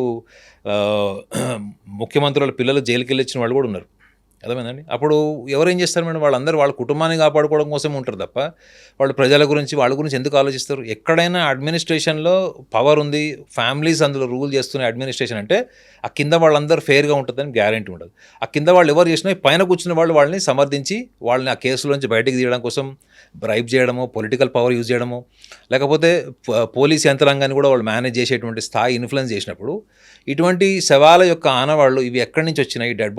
ఈ డెడ్ బాడీస్ అన్నీ వచ్చినాయి, ఇవి అన్ని ఇక్కడ పూడ్చారు అంటే ఒక శవాన్ని తీసుకొచ్చి పూడ్చడం అంత ఈజీయా మేడం చెప్పండి? రెండోది ఇతను ఎవరైతే క్లెయిమ్ చేశాడో ఒక్కొక్క శవం వెయిట్ ఎంత ఉంటుంది మేడం? కొన్ని బాలికలు 12 సంవత్సరాలు అని చెప్పారు, 60 kgs 40-60 kgs వెయిట్ ఉన్న ఒక వ్యక్తిని సింగిల్ పర్సన్ తీసుకెళ్ళి అది పూడ్చడం అన్నది అది ఇంపాసిబుల్. అది రెండోది ఒకటో రెండో అంటే చెల్ల పట్టచ్చు, అది డీజేటీలలో 5 నిమిషాల్లో పూడ్చాడు శవం, చూశారు కదా, అట్లాంటిది కాదు కదా అది. ఇది మీకు ఇంకొక మనిషి సపోర్ట్ కావాలి మేడం. ఇంకొక మనిషి సపోర్ట్ కావాలన్నప్పుడు వాళ్ళ టీం మెంబర్స్ని ఎందుకు మీడియా ఇంటర్వ్యూ చేయట్లేదు, మీడియా ఎందుకు వాళ్ళని లైమ్ లైట్లోకి తీసుకురావట్లేదు? ఇతను వచ్చి ఇద్దరు అడ్వకేట్లతో వచ్చి అక్కడ కంప్లైంట్ లాంచ్ చేసినప్పుడు ఆ మిగతా వాళ్ళు కూడా ప్లేయర్ ఎందుకు అతను మెన్షన్ చేయలేదు? ఇక్కడ ఇంకొక పాయింట్ కూడా ఉంది. మేబీ అక్కడ ఉంది నేత్రావతి నది ఒడ్డు, వెస్ట్రన్ ఘాట్స్లో ఉంది. నది అనగానే అక్కడ పారుతూ ఉంటుంది, లేకుంటే సాయిల్ ఎరోజన్ అయిపోయి ఉండొచ్చు, కొన్ని ఏళ్ళు గడిచిపోయింది, 20 ఏళ్ళు గడిచింది కాబట్టి అక్కడికి చిన్న మొక్కలు కూడా మహావృక్షాలు అయిపోయి ఉండొచ్చు. తను చెప్పినటువంటి ప్లేసెస్ ఏవైతే ఉన్నాయో వాళ్ళు వేర్లతో కూడా కంప్లీట్గా కవర్ అయిపోయి ఉండొచ్చు, లేకపోతే అది కొట్టుకుపోయి ఉండొచ్చు. తను చెప్పినటువంటి ప్లేసుల్లో దొరకకపోవడానికి ఇవి కూడా రీజన్స్ అయి ఉండొచ్చు కదా. కానీ సైకాలజీ అట్లా తీసుకుంటుంది తెలుసా మేడం, ట్రామాటిక్ మెమరీస్. ఒక అమ్మాయిని ఎవడన్నా రేప్ అటెంప్ట్ చేస్తున్నప్పుడు అమ్మాయి పారిపోయింది, మాలస్ట్రేషన్ చేస్తున్నప్పుడు పారిపోయింది, లేదా ఒక యాక్సిడెంట్, మీరు సడన్గా యాక్సిడెంట్ అయింది, యు ఆర్ సేవ్డ్ లక్కీలీ, మీ కారు మొత్తం నుజ్జు అయిపోయింది, బట్ మీరు బతుకున్నారు. సో కొన్ని లైఫ్ ఇన్సిడెంట్స్ ఎట్లుంటుంది అంటే మేడం, మనము తలుచుకుంటేనే దిగ్భ్రాంతి అయిపోయి, ప్యానిక్ అయిపోయి, ట్రిమ్మర్స్ వచ్చేసి మన హార్ట్ రేట్ పెరిగిపోయి సివియర్ యాంగ్జైటీ వచ్చే ఛాన్స్ ఉంటుంది. సో ఇతను చూసినవన్నీ కూడా పోస్ట్ ట్రామాటిక్ స్ట్రెస్ డిజార్డర్కి వస్తాయి madam, actually which is called as a post traumatic stress డిజార్డర్కి వస్తాయి, అంటే PTSD. సో ఎందుకంటే ఇతను మర్చిపోలేక ఒక షాక్కి గురై ఇప్పుడు గిల్ట్ స్టేజ్కి వెళ్ళిపోయాడు. అంటే గిల్ట్ అంటే ఇది ఆల్మోస్ట్ గిల్ట్ స్టేజ్కి వాళ్ళు వచ్చామంటే నువ్వు గడిచినటువంటి 11 ఏళ్లలో డిప్రెషన్లోకి వెళ్ళదని గ్యారంటీ ఏంది? అతను అంతగా చదువుకున్న బ్యాక్గ్రౌండ్ నుంచి వచ్చినటువంటి ప్రొఫెషనల్ అయితే అతను లేడు. సో వాళ్ళ సొసైటీలో, వాళ్ళ ఎన్విరాన్మెంట్లో ఇతను ఎవరికైనా ఇతను మూడ్ స్వింగ్స్ ఉన్నాయా, లేకపోతే ఇది స్కిజోఫీనియా ఉందా, లేకపోతే ఇంకేమైనా అబ్నార్మల్ సైకలాజికల్ ఇష్యూస్ ఉన్నాయా అన్నది వాళ్ళ సమాజంలో అసలు చర్చనే ఉండదు. అతను అటువంటి సమాజం నుంచి వచ్చాడు. అతనికి అక్యురేట్ మెమరీ ఉంటుందని గ్యారెంటీ ఎట్లా ఇస్తారు మీరు? ఇప్పుడు మీ ఐ డ్రీమ్ లొకేషన్ ఉంది మేడం, మీరు ఒక 10 ఏళ్ల తర్వాత వస్తే ఈ లొకేషన్, ఈ బిల్డింగ్ ఇక్కడే ఉంటుంది, కానీ what all you have done in case if it is open forest, అవునా? If it is open forest, it is not a urban place, right? Open forest కావచ్చు, నదీ ప్రాంతం అంటున్నారు, నదీ ప్రాంతం దగ్గరకు వచ్చిన తర్వాత మీరు అప్పుడు ఉన్నప్పుడు ఓపెన్ ప్లేస్ అంతా కూడా ఇప్పుడు అక్కడ మహావృక్షాలు అయిపోయినాయి. సో అలాంటప్పుడు నువ్వు ఎగ్జాక్ట్ మెమరీతోనే వచ్చేటువంటి మానసిక స్థితిలో నువ్వు లేవు. First of all you have to understand madam, the journalist you should understand what is his state of mind to rise such a massive allegation in front of the media. So he was seeking attention from media? That is also a possibility. ఈ మధ్య కాలంలో social media ద్వారా వచ్చినటువంటి awareness, social మీడియాలో వచ్చినటువంటి identity వల్ల ఎక్కడో ఉన్న వాళ్ళందరూ కూడా లైమ్ లైట్లోకి వచ్చి హీరోలు అయిపోయిన వాళ్ళు, టాప్ సెలబ్రిటీస్ అయిపోయిన వాళ్ళు కూడా ఉన్నారు. సో ఈ యాంగిల్ కూడా చూస్తుంది మేడం. ఇతనికి ఏమన్నా చిన్నప్పటి నుంచి కూడా కోరుకుంది ఏమైనా జీవితంలో జరగలేదా, లేకపోతే మేబీ అతనికి చైల్డ్హుడ్ నుంచి కూడా ఒక ఐడెంటిటీ ప్యాషన్ ఉంది. ఎందుకు మీరు అఘోరీది మీ ఛానల్లోనే చేశారు కదా, అఘోరీది మీ ఛానల్లో చేశారు. 4 పిల్లల్లో వీడొక్కడే ఇట్లా ఉన్నాడు, వీడు చిన్నప్పటి నుంచి వీడి కోరికలు అట్లా ఉండే అని మీడియాలో వాళ్ళ ఫాదర్, మదర్, వాళ్ళ బ్రదర్స్ది, వాళ్ళ కలీగ్స్ది వీడియో చూసే నేను కన్క్లూడ్ చేశాను మేడం అది. Because he was severely suffering with some major attention disorder. అతన్ని తీసుకుపోయి దాన్ని మీరు ధార్మిక పరమైనటువంటి రంగేసి ఆ ధార్మిక రంగు మళ్ళీ అఘోరి పాటించారు కదా, పూర్ణకుంభ స్వాగతాలు కూడా అయ్యాయి ఆ టైంలో. యా మేడం, ఇప్పుడు నా లాజిక్ మీకు అర్థమవుతుంది కదా. Yeah, got it అండి. నేననేది ఏంటంటే అతను ఏ మానసిక స్థితిలో ఉన్నాడు, అది scientifically it should be analysed. ఇప్పుడు నాకు ఆ ఛాన్స్ వచ్చింది అనుకోండి మేడం, నేను డెఫినెట్లీ అతను కూర్చోబెట్టి మాట్లాడతా. I will spend 1 week time with him. But నేను తీసుకునేది ఏంటంటే అతనికి బాల్యంలో అతని జీవితం ఎట్లా గడిచింది. First thing, that is a very very foremost thing. అది బాల్యం ఎలా గడిచింది, బాల్యం గడిచిన ఆ క్రమంలో అతను అవన్నీ చేస్తున్నప్పుడు ఆ విషయాలను ఎవరితో షేర్ చేశాడు, ఆయన భార్యతో షేర్ చేశాడా, లేకపోతే కూతురుతో షేర్ చేశాడా, ఇంట్లో ఎవరితో షేర్ చేశాడు, అది ఎవరికి తెలియదు. అది రెండోది, మీరు అది కనుక ఎవరితో షేర్ చేయకుండా మనసులో పెట్టుకుంటే that is another way of emotional unstable personality disorder. ఏదో ఒక రోజు బర్స్ట్ సర్ప్రైజ్డ్ ఎమోషన్స్ అన్నీ కూడా మీరు చూడండి మేడం. కొంతమంది చాలా పెద్ద పెద్ద ఇష్యూల్ని కూడా నార్మల్గా తీసుకొని హ్యాండిల్ చేస్తారు వైవాహిక జీవితంలో, భార్యాభర్తలు. కొంతమంది చిన్న చిన్న విషయాన్ని కూడా విపరీతంగా పానిక్ అయిపోయి, వాయిలెంట్ అయిపోయి, కొట్టుకోవడం, కోర్టు వరకు వెళ్ళిపోవడం జరుగుతుంది. ఇష్యూ చాలా చిన్నగా ఉంటుంది. వైజాగ్లో ఒక గ్లాసు పాలు అత్తగారికిను కోడలు గొడవ అయితే ఒక గ్లాస్ ఆఫ్ మిల్క్ వల్ల డైవర్స్ అయింది. నిన్న కూడా ఒక న్యూస్ వచ్చింది, డబ్బా మూత చాలా టైట్ గా ఫిక్స్ చేశాడు భర్త అని చెప్పి భార్య డైవోర్స్ తీసుకుంటుంది. మీరు అక్కడ దాకా ఎందుకు మేడం. ఇప్పుడు సుష్మితా సేన్ది ఒక కాన్స్పిరసీ ఉంది. సుష్మితా సేన్ది ఆమె యాక్ట్ చేసిన మూవీలో హీరో మిథున్ చక్రవర్తి. మిథున్ చక్రవర్తి ఆ సినిమాలో ఇట్లానే ఒక ధార్మిక పరమైనటువంటి సంస్థకి ఒక ప్రధానమైనటువంటి పదవిలో ఉంటాడు. ప్లస్ ఇంకోటి చాలా పవర్ఫుల్ రిలీజియస్ ప్రాక్టీషనర్ ఆయన. ఆ సినిమాలో అతని క్యారెక్టర్. సో అతను డే అంతా ప్రవచనాలు అట్లాంటివన్నీ చెప్పి సాయంత్రం అవ్వగానే ఈ వేశ్యవాటికలో ఉన్న మహిళలతో కలవడం అట్లా ఉంటాడు అనమాట. అది సినిమా క్యారెక్టర్, అది మనకు సంబంధం లేదు. అది అందులో సుష్మితా సేన్తోని కొన్ని అన్యూజువల్ పర్ఫార్మెన్సెస్ ఉంటాయి సినిమా షూట్స్లో. సో సుష్మితా సేన్ ఒకసారి సినిమా రిలీజ్ అయింది, సినిమా కూడా బాగా రన్ అయినట్టుంది, తెలీదు. ఆమె ఒక స్టేట్మెంట్ ఇచ్చింది ఏంటంటే, అది ఆ టైంలో Mithun Chakraborty's approach towards me biologically was discomfort and which is more involved from his end. Okay. That she was not comfortable. She didn't felt comfortable, and even that was not stopped by the director. She was not feeling okay. She was not comfortable. She simply said, I was not comfortable, and even when director said okay, still it was continued. అంటే ఇవన్నీ కూడా ఏంటి, ఆమె ఆ టైంలో అట్లాంటి స్టేట్మెంట్లు ఇచ్చేసింది, నేను కంఫర్టబుల్ లేనను ఇంకోటి ఏదైనా ఇచ్చేసింది. బట్ డైరెక్టర్ ఓకే అని చెప్పిన తర్వాత కూడా షార్ట్ ప్రొలాంగ్ అయిందని ఏదో చెప్పింది. అది ఒక 5-6 ఏళ్ల తర్వాత, అవునా నేను అప్పుడు అలా చెప్పానా, నాకు అప్పుడు అలా అనిపించింది కాబట్టి చెప్పాను, but now I'm not feeling like that అని చెప్పిందంట. ఈ 5 సంవత్సరాల్లో మిథున్ చక్రవర్తి ఫిలిం ఇండస్ట్రీలో ఆయన మానసిక పరిస్థితి ఎట్లుంటుంది మేడం? మిస్ వరల్డ్ నాకు తెలిసి సుష్మితా సేన్ గారు, ఆమె 5 సంవత్సరాల్లోనే ఇన్ని మూడ్ స్వింగ్స్ అయ్యి అప్పుడు ఇచ్చిన స్టేట్మెంట్కి ఇప్పుడు ఇచ్చిన స్టేట్మెంట్కి మార్పు వచ్చిందంటే, ఒక ఆర్డినరీ టు ఆర్డినరీ పర్సన్ జీవితంలో భార్యని తప్ప ఎవరిని నగ్నంగా చూడలేడు. అలాంటి వ్యక్తి నగ్నంగా 150 శవాలు లేదా 100 శవాలని చూశాడు. అతని నార్మల్ స్టేట్ ఆఫ్ మైండ్ అని ఎట్లా మీడియా అసలు అతన్ని ఎందుకు వదిలేసింది అన్నది ఈజ్ మై లాజిక్ మేడం. ఇంకొకటి, ఆయన్ని విజిల్ బ్లోయర్గా ఇప్పుడు చూస్తున్నారు. ఒక ఇన్సిడెంట్ ఏదో జరిగింది, దాన్ని బయటికి వచ్చాడు, చెప్పాడు, ఆయనకు ప్రొటెక్షన్ ఇవ్వాల్సినటువంటి అవసరం ఉంది. ఇవన్నిటితో పాటుగా సీరియస్గా ఫోకస్ పెట్టాల్సినటువంటి ఒక కన్సర్న్ ఇన్ని దశాబ్దాలుగా అక్కడ ఆ ధర్మస్థలితో పాటుగా ఉజీరే అనేటువంటి ఈ 2 విలేజ్ల్లోనే ఎందుకని ఇన్ని మిస్సింగ్లు అయ్యాయి, అన్ఐడెంటిఫైడ్ డెత్ అనేది ఎందుకు జరిగింది అనేది చాలా వరకు పేరెంట్స్ పోరాటాలు చేస్తూ ఉన్నారు. మా కూతురికి న్యాయం జరగాలి అనేది 2003 నుంచి అనన్య భట్ తల్లి ఇప్పటికి కూడా ప్లకార్డ్స్ అవి పెట్టుకుని ఆ విలేజ్ అంతా కనిపిస్తోంది. అలాంటివి అయితే ఇన్సిడెంట్స్ ఉన్నాయి కదా, వాటి మీద ఫోకస్ పెట్టాలి కదా. ఓకే, ఇప్పుడు మనం ఈ పర్సన్ని, ఈయనకి భీమా అని పేరు పెట్టుకున్నారు.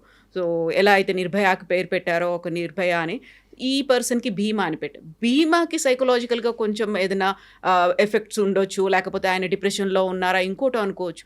అక్కడ ఫోకస్ పెట్టాలి. అవన్నీ కూడా రిలేటెడ్ విత్ ధర్మస్థల టెంపుల్కి సంబంధించి. వాళ్ళు టెంపుల్కి వెళ్ళారు, దర్శనానికి వెళ్ళారు, వచ్చేసరికి ఫ్రెండ్స్ ఉన్నారు కానీ ఈ అమ్మాయి లేదు అని. ఆ ఇన్స్టిట్యూషన్లో చదువుకున్న వాళ్ళు కొంతమంది ఇలా చనిపోయారు, మిస్ అయిపోయారు అని ఆ పేరెంట్స్ ఉన్నారు కదా. సో ఆ యాంగిల్లో కూడా ఫోకస్ పెట్టాల్సినటువంటి అవసరం ఉంటుంది కదా. అప్పుడు మళ్ళీ ధర్మస్థల అని ఎందుకు వస్తోంది మేడం? ఇప్పుడు ఇది మనం బంజారాయిల్స్లో ఉన్నాం మేడం.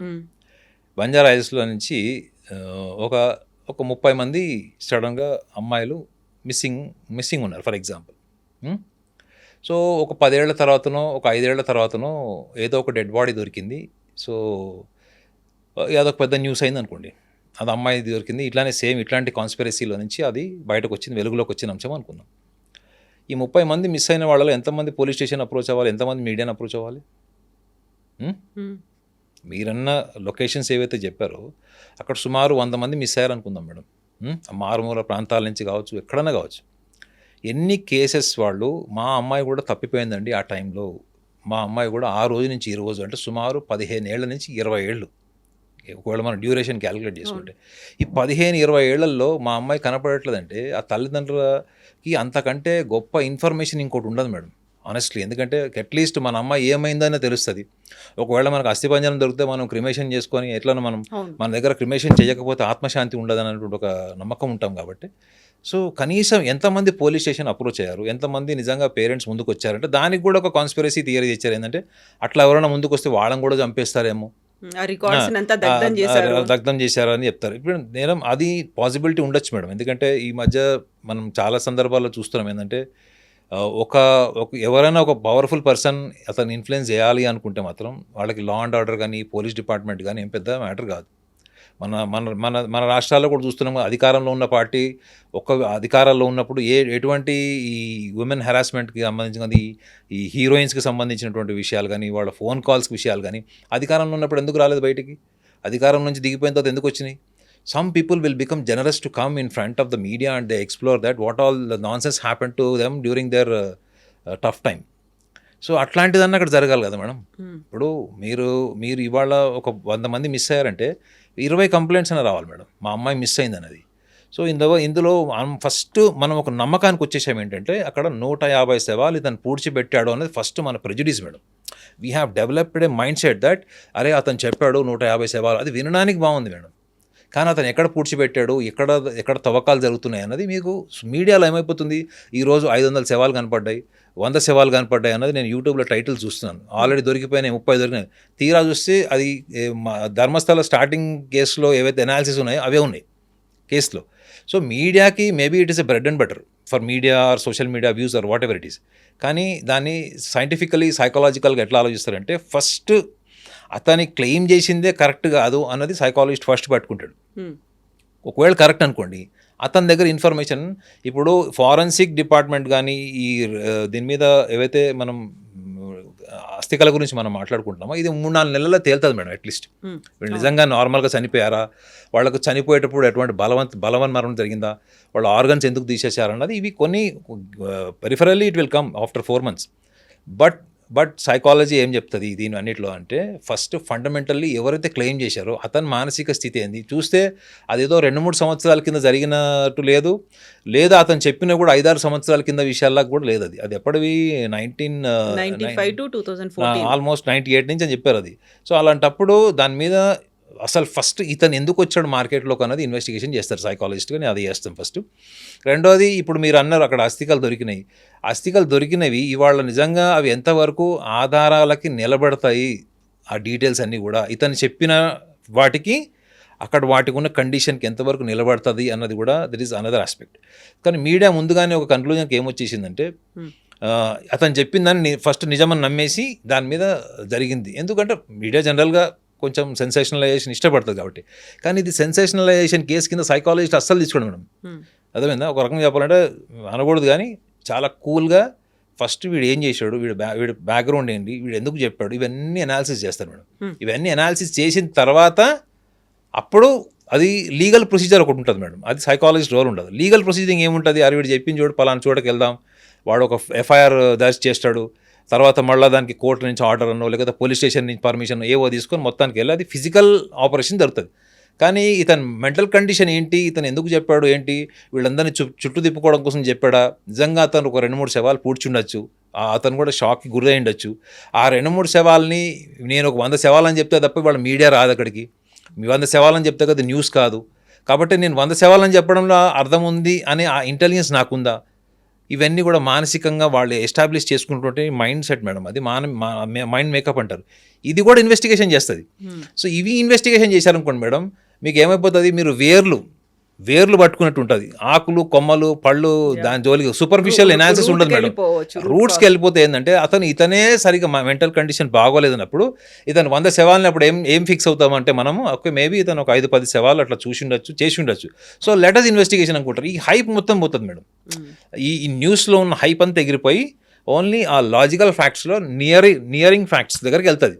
అది కూడా మళ్ళీ ఫారెన్సిక్ డిపార్ట్మెంట్ 3-4 నెలలు టైం తీసుకొని నిర్ధారించి ఎస్ ఇతను చెప్పిన దాంట్లో కొన్ని కరెక్ట్ ఉన్నాయి, కొన్ని కరెక్ట్గా లేవు, పర్సంటేజ్ ఎంత ఉంది, ఇవన్నీ కాదు అసలు ఇతను చెప్పిన దానికి అక్కడ మ్యాచ్ కాలేదనుకోండి, ఇంకా అప్పుడు జనాలు అనుకుంటారు. అక్కడ దాకా ఎందుకు madam, Sridevi film actor Sridevi ఆమె చనిపోయినప్పుడు 100/100 సోషల్ మీడియా, ఎలక్ట్రానిక్ మీడియా అంతా మర్డర్ కిందనే ఇన్వెస్టిగేషన్ చేసినప్పుడు నేను ఒక ఛానల్లో డిబేట్కి వెళ్ళినప్పుడు నన్ను అడిగితే నేను యాంకర్ని అడిగాను అనమాట, అది అసలు మర్డర్ని ఎట్లా ధృవీకరించారు, అది మర్డర్ అయితే ఫస్ట్ బోనీ కపూర్ లోపల ఉంటాడు కదా, జైలు ఉంటాడు కదా, లేదా బోనీ కపూర్కి ఎంతో అంత ఇన్ఫర్మేషన్ ఉంటుంది, ఏదో సమ్ కాన్స్పిరసీ జరుగుతుంది కదా అంటే, లేదు సార్ అది మర్డర్ అని చేస్తేనే జనాలు చూస్తారు లేక చూడరని చెప్పాడు, యాంకర్ చెప్పాడు.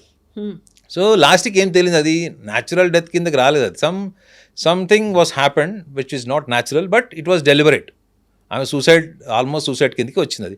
అది శ్రీదేవి గారు సూసైడ్ చేసుకున్నారని చెప్తే ఎవరు చూడరు, ఆమె ఎందుకంటే ఒక లెజెండరీ లాగా ఊహించుకునేవాళ్ళు, ఆమె అంత వీక్గా ఉంటుంది, సూసైడ్ చేసుకుంటుంది అనే మైండ్ సెట్ని తీసుకోరు అన్నది కూడా వ్యూవర్స్ పర్సెప్షన్ అని మీడియా కన్ఫర్మ్ చేసుకున్నప్పుడు, మీడియా ఎటువంటి కోణంలో స్పెక్టేటర్స్ వ్యూవర్స్ చూస్తారన్నది కూడా దృష్టిలో పెట్టుకొని చేయడం అన్నది సైకాలజీ అసలు తీసుకోదు మేడం. సైకాలజీ ఏమంటుందంటే అసలు అతని మోటివ్ ఏంటి, అతని టార్గెట్ ఏంటి, అతను రేపు పొద్దున ప్రూవ్ చేయలేకపోతే అతని పరిస్థితి ఏంటి, ఫ్యామిలీని ఎక్కడ పెట్టాడో ఇప్పుడు కూడా ఎవరికి తెలియదు, ఫ్యామిలీని ఎక్కడో దాచిపెట్టాడు, ముసుగేసుకొని వచ్చాడు. ముసుగేసుకోవడం కూడా సైకాలజీలో ఒక పాయింట్ చెప్తారు మేడం, అది తీసుకుంటారో లేదు తెలియదు కానీ, మీరు అపరిచితుడు సినిమా చూసారా? అపరిచితుడు సినిమాలో అపరిచితుడు ఒక డ్రెస్ కోడ్ ఉంటుంది, ఆ డ్రెస్ కోడ్లో మీరు రాము పోతాడు, రేమో పోయి అపరిచితుడు థర్డ్ క్యారెక్టర్ ఉంటుంది. సో ఇది ఇతను ముసుగేసుకొని ఇప్పుడు అతను అంత గిల్ట్ ఫీల్ అయినోడికి జనరల్గా ఆ లెవెల్ డెడ్ బాడీస్ చూసినోడికి గిల్ట్ ఎప్పుడైతే ఫామ్ అవుతుందో మేడం, వాడికి చావు భయం ఉండదు మేడం, మీరు గుర్తుపెట్టుకోండి, చావు భయం ఉండదు వాడికి. రెండోది ఇతన్ని అక్కడ ఎవరు గుర్తుపట్టరు మేడం, గతంలో అతను పనిచేశాడు కదా అక్కడ, ఇతన్ని గుర్తుపట్టే వాళ్ళు ఎంతమంది ఉంటారు? కాకపోతే ఇంతమంది మీడియా ఉంది కాబట్టి అక్కడ డిస్క్లోజ్ చేయొద్దు మేడం. ఇప్పుడు అతన్ని చంపారు మేడం. ఇప్పుడు నేను ఒకటి కూడా చెప్తున్నా కదా, మన ఇండియన్ మెంటాలిటీస్ మీడియా అవన్నీ చూస్తే కూడా అతన్ని ఇప్పుడు ఎవరు చంపరు. ఎందుకు తెలుసా అండి, ఇప్పుడు అతన్ని ఎవరైనా చంపితే అది ఆ ఎలిగేషన్ 90% సాక్ష్యాలు లేకపోయినా ఎలిగేషన్ ప్రూవ్ అయిపోతుంది, అది ఏదో జరిగింది పక్కా జరిగిందని చెప్పారు. సో అతను ముసుగేసుకొని రావడం కూడా, అతను ముసుగేసుకోకుండా, మీరు ఒక జర్నలిస్ట్గా చెప్పండి మేడం, ముసుగేసుకోకుండా వచ్చాడు లేదా ముసుగేసుకొని వచ్చాడు, which is I catching for media?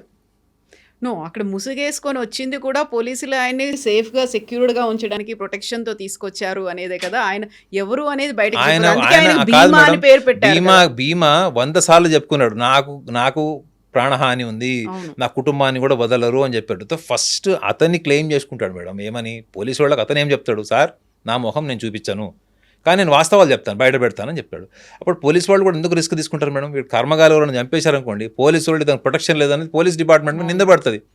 So కాబట్టి నాకు తెలిసి it was his decision. So that was also, అది ఆ మాస్క్ వేసుకొని రావడం అనేది మొత్తం నేషనల్ మీడియాని కూడా కదిలించింది అది. సో నేనైతే అలా ఆలోచిస్తాను మేడం, ఎందుకంటే ఏమీ లేనప్పుడు ఇగో చుల్లుడి అంటే బైన్సుడి అని ఒక తెలంగాణలో ఒక సామెత ఉంటుంది, ఇదిగో తోకంటే అదిగో పులని. సో ఇది ఏమీ జరగలేదు అన్నది నేను అనట్లేదు madam, there is something there is some mess, but it is not visible, it is not scientifically as such, it is not proven. So అలాంటప్పుడు మనము అక్కడ జరిగి ఉంటుంది, ఇట్లా జరిగి ఉంటుంది అన్నప్పుడు ఫస్ట్ మీరు assassination of the administration of the Dharmasthala first thing. And ఇంకొకటి, మన దేశంలో ఈ మతం మార్పిడి మాఫియా ఒకటి భయంకరంగా ఉంది. మీరు తమిళనాడు వెళ్ళి చూడండి, తమిళనాడులో టాప్ మోస్ట్ కమ్యూనిటీస్ కింద చెప్పుకునే వాళ్ళు కూడా కన్వర్షన్ మాఫియా ట్రాప్లో ఉన్నారు వాళ్ళు. సో కర్ణాటకలోకి వాళ్ళు ఎంట్రీ కాలేదని మీరు ఎలా చెప్తారు? ఇతను వెనక ఒక కన్వర్షన్ మాఫియా లేదని ఎట్లా చెప్తారు మీరు? ఇతనికి డబ్బులు ఇచ్చి చేశారని నేను అనను, అతను అసాసినేట్ చేయను, but there must be something. అతని మెంటల్ కండిషన్ని ఎవరైనా ట్రాప్ చేసి అతన్ని గైడ్ చేసి సొలేస్, అతనికి ఒక లవ్ అండ్ ఎఫెక్షన్ క్రియేట్ చేసి అతని సబ్కాన్షియస్లో ఉన్నవన్నీ బయటికి తీసి నువ్వు ఇది మీడియా ముందర చెప్తే మేము మీకు బ్యాక్ ఎండ్ ఉంటాం, సపోర్ట్ చేస్తాం. ఇప్పుడు ఒక సైకాలజిస్ట్గా నేను మాట్లాడాను అనుకోండి మేడం, అవతల వాళ్ళు ఎవరికి చెప్పనటువంటి సీక్రెట్స్ వాళ్ళు చెప్తారు. మీకు ఓల్డ్ సిటీలో ఒక రేప్ కేసు అలానే జరిగింది. ఒక అమ్మాయిని రేప్ చేస్తే ఆ అమ్మాయి 4 days వరకు భోజనం తినకుండా, ఆ నీళ్లు తాగకుండా డిప్రెషన్లో ఉంటే తల్లిదండ్రులు ఎంత అడిగినా చెప్పని అమ్మాయి ఆమెను సైకాలజిస్ట్ దగ్గర తీసుకెళ్తే సైకాలజిస్ట్ 2 hours ఏ వ్యక్తి రేప్ చేశాడో చెప్తే ఆ వ్యక్తిని అరెస్ట్ చేశారు. ఆ వ్యక్తి ఇమీడియట్గా అతని మీద యాక్షన్ తీసుకున్నారు. ఆ సైకాలజిస్ట్ చేసే పని కన్వర్షన్ చేసేవాళ్ళు చేస్తారు మేడం. మీ మైండ్ని ఎమోషనల్గా డ్రైవ్ చేస్తారు, మీ మీద ఒక ఇంపార్టెన్స్ క్రియేట్ చేస్తారు, మీ సెల్ఫ్ లవ్ డెవలప్ చేస్తారు. అప్పుడు మీరు అవతల వాళ్ళకి పూర్తిగా సరెండర్ అవుతారు మేడం. ఇది సైకాలజీలో కొన్ని సందర్భాల్లో నిజాలు చెప్పించడానికి మేము చెప్తాం అట్లా.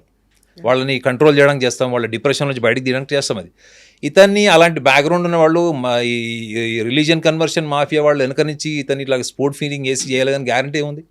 I'm not claiming, but there are possibilities. ఇక మతం మార్పిడి మాఫియా కూడా ఉండొచ్చు అని నా ఉద్దేశం. అది సో అలాంటి వాళ్ళు ఉన్నప్పుడు అక్కడ గవర్నమెంట్ ఏం చేస్తుంది, అక్కడ గవర్నమెంట్ సపోర్ట్ ఉందా అలాంటి వాళ్ళకి అంటే? మన దేశంలో మతం మార్పిడి అన్నది అది ఒక ఎవ్రీడే జాబ్ అయిపోయింది. అది దాని మీద యూట్యూబ్ ఛానల్స్ కూడా ఉన్నాయి, వెరీ ఇన్ఫ్లుయెన్షియల్ ఛానల్స్ ఉన్నాయి. సో అటువంటి వాటిలో కూడా ఇతను లోన్లీనెస్ వల్లనో, ఇది 11 సంవత్సరాలు సభ్య సమాజానికి దూరం ఉన్నామనో, ఇతను ఎటువంటి ధార్మికపరమైనటువంటి ఇవి తీసుకున్నాడు, సపోర్ట్ తీసుకున్నాడు, ఎమోషనల్ సపోర్ట్ తీసుకున్నాడు, ఇవన్నీ కూడా సైకాలజీ డిపార్ట్మెంట్ అంతా అనాలిసిస్ చేస్తుంది మేడం. చేసి ఒక రిపోర్ట్ ఇస్తుంది. ఏంటంటే ఇతనికి ఏమైనా స్కిజోఫీనియా ఉందా, ఇతను గిల్ట్ ఫీల్ అవ్వడానికి ఇతను ఆ శవాల మీద ఏమన్నా ఎక్స్పెరిమెంట్ చేశాడా, ఇతను ఏమన్నా తన కంట్రోల్ తప్పాడని నేను అనట్లేదు మేడం. పాసిబిలిటీస్ నేను మాట్లాడుతున్నాను. అతను చెప్పిందే నిజం అని చెప్పి మీడియా ఇన్ని కథనాలు చేసినప్పుడు అతని మీద కూడా కథనాలు చేయాలి కదా. ఒక్క కథనం లేదు అతని మీద, ఒక అనాలిసిస్ లేదు. పోలీస్ డిపార్ట్మెంట్ కూడా తీసుకెళ్ళి చేయమన్నాడు. ఎవరు వద్దన్నారు? మా అవసరం మా లాంటి వాళ్ళని పిలవండి, మేము కూడా అనాలిసిస్ చేస్తాం, జెన్యున్ అనాలిసిస్ చేస్తాం. సో అలాంటప్పుడు ఇవన్నీ కూడా పాసిబిలిటీస్ మేడం. సో కాబట్టి అతన్ని కోణాన్ని మీడియా కూడా దృష్టిలో పెట్టుకునే టైము ఇంకొక 3-4 నెలలు వస్తుంది చూడండి మీరు. ఇంకో 3-4 మంత్స్లో ఇప్పటి వరకు మీడియా ధర్మస్థలము, శవాలు, మహిళల్ని పూడ్చారు, ఇవన్నీ నెక్స్ట్ ఇతని కోణాన్ని కూడా మీడియా, ఇతని కోణం ఎప్పుడైతే వస్తుందో మేడం మ్యాటర్ క్లోజ్ అయిపోతుంది. అంటే ఎందుకంటే అది స్పైసీ కాదు కదా మీడియాకి. ఇతనికే కోసం అబ్నార్మాలిటీ ఉందని కనుక మీడియా నిర్ధారించిందంటే ఏది అఘోరికి చేసినట్టు, చాప్టర్ క్లోజ్. ఎస్ నాగనాథ్ గారు, థ్యాంక్ యూ సో మచ్ అండి. చూడాలి 360 degrees యాంగిల్లో ఎలాంటి ఇన్వెస్టిగేషన్ జరుగుతుంది అనేది. థ్యాంక్ యూ సో మచ్ అండి. Thank you. నిజంగా ప్రస్తుతం ఉన్నటువంటి సమాజం దేనికి ప్రయారిటీ ఇస్తుంది? ఆర్థిక సంబంధాల చుట్టూ మాత్రమే తిరుగుతోంది. మళ్ళీ ఎన్నికలంగానే చాలా విరక్తి కలుగుతాం. మంచి అనిపిస్తుంది కదా, లేడీస్ కూడా ఛాలెంజింగ్ జాబ్స్ చేసినప్పుడు చాలా బాగుంటది. ట్రాఫిక్ అసిస్టెంట్స్ గా నియమించిన ట్రాన్స్జెండర్స్ అందరితో సాల్యూట్ చేయించుకుంటున్నారు. ఫుడ్ డెలివరీ ఇవ్వటానికి వెళ్ళినటువంటి డెలివరీ బాయ్ అనిల్ పై కళ్ళ ముందు పెళ్ళండి